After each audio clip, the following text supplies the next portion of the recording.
Halo, ketemu lagi dengan berita bola terbaru gilabola.com. Jangan sampai ketinggalan, klik tombol subscribe, like, dan tendang loncengnya.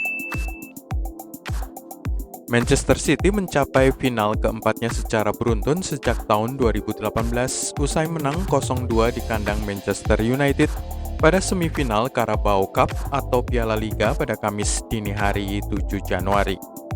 Dua gol dicetak oleh John Stones dan Fernandinho. Ini juga final ke-6 City dalam 7 tahun terakhir. Total sepanjang sejarah City sudah masuk ke final 8 kali dengan 7 diantaranya menjadi juara dan 1 kali gagal. Dua musuh lama, Jose Mourinho dan Pep Guardiola akan bertemu lagi kali ini di ajang final Piala Liga atau Carabao Cup pada 25 April 2021. Siapapun yang menang akan mencatatkan rekor baru untuk trofi ini. Sang manajer Portugal belum pernah kalah setiap kali dia berhasil lolos ke final turnamen tersebut. Dia memenangkan piala ini 2 kali dalam periode pertamanya di Chelsea tahun 2005 dan 2007. Mourinho kemudian memenangkan Piala Liga lagi saat melatih untuk periode keduanya di Stamford Bridge tahun 2015 sebelum menjadi target utamanya saat ditunjuk mengasuh Manchester United pada 2017. Total sudah 4 kali dia memeluk trofi ini. Tetapi Pep Guardiola juga dalam perjalanan untuk meraih piala yang sama keempat kalinya. Jika berhasil menang pada partai final pada akhir April mendatang di Stadion Wembley. 3 kali beruntun Guardiola lolos ke final Carabao Cup sejak 2018 sampai 2020 bersama Manchester City dan 3 kali pula berhasil merengkuh Piala Liga ini. Federico Chiesa adalah pemain pinjaman dari Fiorentina dalam kontrak 2 tahun di Juventus, tetapi dia sangat berjasa bagi La Vecchia Signora setelah mencatatkan 2 gol dalam kemenangan 1-3 timnya di kandang AC Milan pada pekan ke-16 Serie A Kamis dini hari 7 Januari. Kedua gol Federico Chiesa datang dengan assist dari Paulo Dybala, dan kedua gol bersarang di sisi kanan gawang Gianluigi Donnarumma dari sepakan di dalam kotak penalti. Ini merupakan kekalahan pertama Rossoneri musim ini, tetapi masih berada di puncak klasemen Liga Italia dengan poin 37, 1 di atas Inter dan 7 di atas Juventus. Lionel Messi mencetak 2 dari 3 gol Barcelona ke gawang Athletic Bilbao dalam kemenangan 2-3 di Estadio San Mamés. Barca tertinggal lebih dulu 1-0 sebelum Pedri mencetak gol dari jarak dekat oleh umpan sundulan Frenkie de Jong. Gol kedua Barca terjadi melalui assist tumit gelandang 18 tahun itu kepada Lionel Messi. Setelah itu Barcelona unggul 1-3 melalui assist Antoine Griezmann dari sisi kiri kotak dan Messi tinggal membelokkan bola. Gol balasan dari Inaki Williams terjadi menjelang akhir. Pemain pinjaman Inter Milan Antonio Candreva mencetak gol melawan timnya sendiri untuk membawa Sampdoria menang 2-1. Selain gol dari Antonio Candreva, 1 gol lain dilesakan oleh Keita Balde Diao yang juga mantan pemain Inter Milan. Keita pada musim 2018-2019 dipinjamkan dari AS Monaco. Ini dia dipinjamkan ke Sampdoria dan mencetak gol kedua timnya ke gawang Samir Handanovic. Emil Mulyadi, kiper Sampdoria kelahiran kota Mataram, Nusa Tenggara Barat, memiliki andil besar untuk mencegah kemenangan Nerazzurri, melakukan hingga 10 kali penyelamatan sepanjang 90 menit, yang mencegah Lassam kebobolan gol lebih banyak. Tim-tim besar Liga Italia kecuali Inter Milan yang kalah di Sampdoria menang pada laga tengah pekan Rabu malam. AS Roma menang 1-3 di Crotone, Lazio menang 2-1 atas Fiorentina, sementara Atalanta menang besar 3-0 atas Parma, dan Sassuolo selamat dari hasil imbang berkat gol pada menit-menit terakhir menjadikan skor 2-1 atas Genoa. Selain mereka, Napoli juga kalah 1-2 dari Spezia, sebuah tim yang baru saja promosi. Spezia memulai laga di San Paolo dari posisi 18 klasemen Liga Italia. Tidak ada yang menyangka bahwa mereka akan berhasil menaklukkan Partenope pada pekan ke-16 ini. Napoli luar biasa dominan dengan 57% penguasaan bola, memiliki 27 peluang mencetak gol dengan 11 tembakan tepat sasaran, tetapi hanya berhasil mencetak 1 gol melalui Andrea Petagna pada menit ke-58.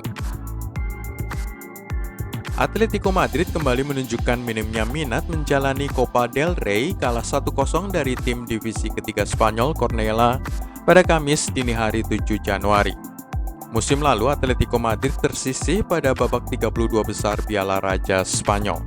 Tahun ini bahkan lebih awal lagi, yaitu pada putaran kedua, 1 babak sebelum 32 besar. Dengan hasil ini, maka Atletico menyusul 2 tim lain asal La Liga yang tersisih pada putaran kedua Piala Raja Spanyol. Mereka adalah Getafe dan Celta Vigo. Pertandingan pertama Mauricio Pochettino di Paris Saint-Germain tidak berjalan sesuai rencana, hanya imbang 1-1 di Saint-Étienne pada Kamis dini hari 7 Januari. Hasil ini menyebabkan mereka gagal mendekati Olympique Lyon yang beberapa jam sebelumnya menang 3-2 melawan Lens. Kekalahan pada semifinal Carabao Cup hari Kamis 7 Januari merupakan kemalangan kesekian kalinya yang diderita oleh Manchester United. Pasukan Ole Gunnar Solskjaer sudah kalah dalam 4 kali semifinal sejak musim lalu, tersingkir pada babak semifinal EFL Cup atau Piala Liga musim kemarin juga di tangan Manchester City. Setelah itu mereka kalah lagi di semifinal Piala FA oleh Chelsea dan kalah lagi oleh Sevilla pada babak semifinal Liga Eropa. 4 kekalahan semifinal terlalu banyak untuk sang manajer Norwegia. Dulu Sir Alex Ferguson kalah di semifinal Piala hanya 6 kali saja dalam 26 tahun karirnya sebagai manajer Manchester United. Lolosnya Manchester City ke final Carabao Cup atau Piala Liga berarti memecahkan sejumlah rekor. 1. City merupakan tim pertama yang berhasil mencapai 4 final Piala Liga beruntun setelah Liverpool melakukannya antara tahun 1981 sampai 1984. Ini merupakan final Piala Liga ke-9 yang berhasil dicapai oleh Manchester City sepanjang sejarah.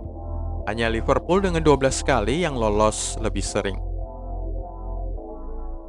Arsenal khawatir Mesut Ozil menolak transfer pada Januari 2021. Kontraknya hanya tersisa 25 minggu lagi. Jika dia mematuhi kontrak itu, maka sang pemain Jerman akan mendapatkan 8,75 juta pound bonus kesetiaan. Itu setara dengan 165 miliar rupiah. Laporan di Turki menyebutkan Ozil sudah terikat kontrak 3,5 tahun dengan Fenerbahce yang memberinya gaji 1,7 miliar per minggu. Hanya kira-kira sepertiga saja dari gajinya di London. Nama Ozil sudah dicoret dari skuad Arsenal untuk Liga Inggris dan Liga Eropa. Sebelum kita mengikuti berita bola lainnya, klik dulu subscribe, like, dan tendang loncengnya.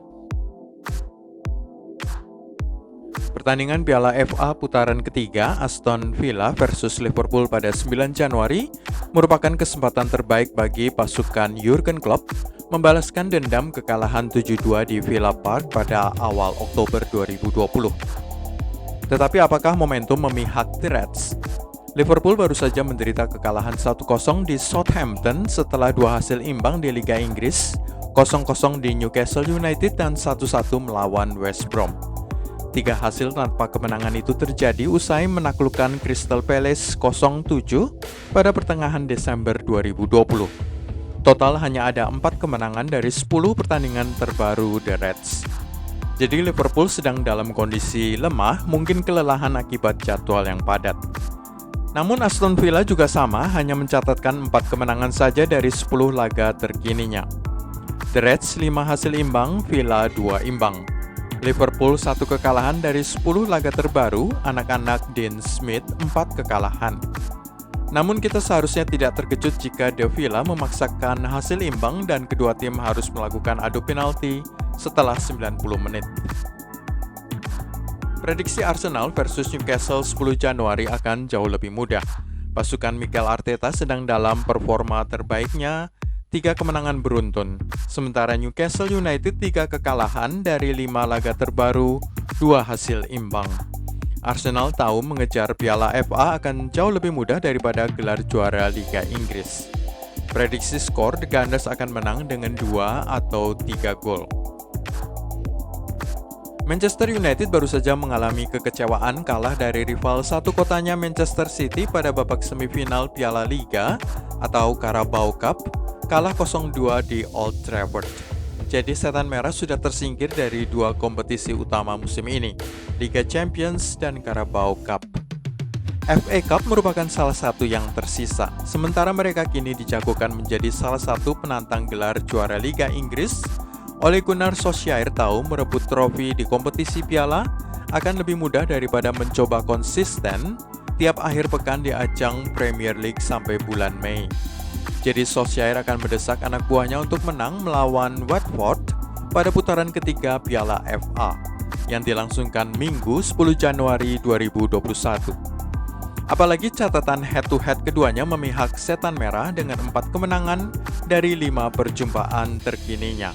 Prediksi skor 2-0 untuk Manchester United. Morecambe adalah klub divisi keempat Liga Inggris. Meskipun selalu ada potensi bahwa mereka mengejutkan, tetapi tidak untuk kali ini karena Chelsea selalu serius dengan laga-laga Piala FA. Seperti musim lalu ketika The Blues menyingkirkan Liverpool pada putaran kelima. Morecambe musim lalu tersingkir pada putaran pertama FA Cup. Musim ini berhasil melaju sampai putaran ketiga tetapi diperkirakan akan dihentikan dengan skor 0-2 oleh anak-anak Frank Lampard pada laga Minggu malam 10 Januari 2021.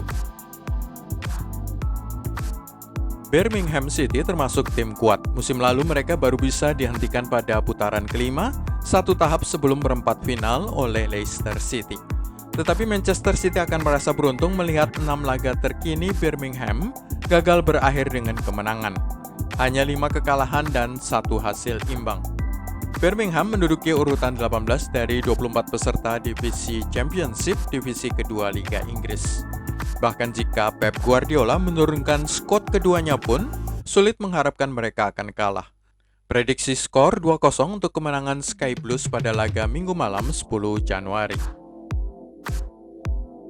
Pertandingan Minggu petang 10 Januari di Stadio Olimpico akan berlangsung dengan mood berbeda bagi kedua tim. Tuan rumah Giallorossi menang 3 kali beruntun di ajang Serie A, terakhir kali menang 1-3 di Crotone. Sementara itu Inter baru saja kalah 2-1 dari Sampdoria pada pertengahan pekan. Hal ini terjadi setelah tim ibu kota Italia itu menang 6-2 atas Crotone pada pekan sebelumnya. Kekalahan Inter tersebut mengakhiri rangkaian 8 kemenangan beruntun di ajang Liga Italia yang membentang sejak 22 November.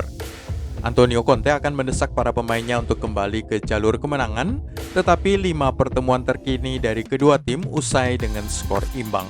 Prediksi skor 0-0. Rossoneri baru saja mencicipi kekalahan pertamanya di ajang Serie A musim ini, takluk oleh Juventus dengan skor 1-3. Kekalahan pertama dalam 16 pertandingan Liga Italia sejak awal musim. Milan akan merasa beruntung rival terdekatnya Inter juga sama-sama kalah, sehingga posisi teratas klasemen masih menjadi milik mereka. Torino dalam rangkaian 4 kekalahan, 4 imbang, dan 2 kemenangan saja dari 10 pertandingan di semua kompetisi. Klub asal kota Turin itu pernah 2 kali mengalahkan Rossoneri pada tahun 2019 dengan skor 2-0 dan 2-1. Namun 2 perjumpaan terkini usai dengan kemenangan bagi Milan, yaitu Januari 2020 di ajang Coppa Italia, kemenangan 4-2 extra time, dan kemenangan 1-0 pada Februari 2020. Prediksi skor 2-0 untuk pasukan Stefano Pioli. Osasuna versus Real Madrid akan berlangsung Minggu 10 Januari 2021. Osasuna hanya mencatatkan 2 kemenangan dan 4 hasil imbang dari 10 laga terkini di semua kompetisi. Sisanya adalah 4 kekalahan. 2 kemenangan itu terjadi melawan tim dari divisi yang lebih rendah di ajang Copa del Rey. Sekedar perbandingan, mereka kalah 4-0 di tangan Barcelona pada akhir November 2020, juga kalah 1-3 dari Atletico Madrid pada awal November. Problem bagi anak-anak Zinedine Zidane hanyalah mereka suka menganggap remeh lawan yang lebih rendah. Seperti kekalahan 0-1 oleh Cadiz pada tengah Oktober 2020, kekalahan 1-2 dari Deportivo Alaves akhir November 2020, dan ditahan imbang oleh Elche pada 31 Desember. Real Madrid tidak boleh kehilangan poin lagi karena Barcelona sudah mengintai pada jarak 5 poin di bawah mereka. Prediksi skor 0-3 untuk Los Blancos. Barcelona sudah mencatatkan 7 laga tidak terkalahkan sejak takluk oleh Cadiz 2-1 pada awal Desember 2020. 2 hasil imbang dan 5 kemenangan termasuk skor 2-3 pada laga pertengahan pekan di Athletic Bilbao pada 7 Januari 2021. Sementara itu Granada 5 kemenangan di semua kompetisi, 2 imbang dan 3 kekalahan dari 10 laga terkininya. Dalam 5 perjumpaan terbaru, Granada pernah menang 1 kali September 2019 dengan skor 2-0 di kandangnya. Momentum Barcelona terlalu kuat untuk dihentikan dan akan menang dengan skor 0-1. Itulah semua dari gilabola.com. Anda bisa mengikuti berita bola kami selanjutnya dengan klik tombol subscribe, like, dan tendang loncengnya.